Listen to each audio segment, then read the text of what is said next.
ভারতের বিভিন্ন ব্যক্তি সংস্থার উপর নিষেধাজ্ঞা আরোপ করেছে যুক্তরাষ্ট্র। অবৈধ অভিবাসন প্রক্রিয়ায় সহায়তার অভিযোগে তাদের বিরুদ্ধে এ পদক্ষেপ নেওয়া হয়েছে। সোমবার বার্তা সংস্থা রয়টার্সের এক প্রতিবেদনে এ তথ্য জানানো হয়েছে। প্রতিবেদনে বলা হয়েছে, অবৈধ অভিবাসন প্রক্রিয়ায় সহায়তা করায় একাধিক ভারতীয় ট্রাভেল এজেন্সির মালিক ও শীর্ষ কর্মকর্তাদের উপর ভিসা নিষেধাজ্ঞা জারি করেছে যুক্তরাষ্ট্র।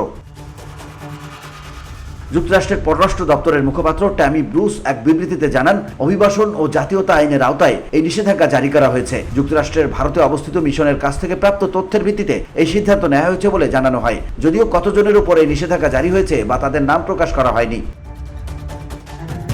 ব্রুস বলেন, আমরা অবৈধ অভিবাসন নেটওয়ার্কগুলো বন্ধ করতে ট্রাভেল এজেন্সিগুলোর মালিক, নির্বাহী এবং উচ্চপদস্থ কর্মকর্তাদের বিরুদ্ধে ভিসা নিষেধাজ্ঞা আরোপের পদক্ষেপ অব্যাহত রাখব। তবে ট্রাভেল এজেন্টরা কিভাবে অবৈধ অভিবাসনকে সহায়তা করেছে তার বিস্তারিত তিনি জানাননি।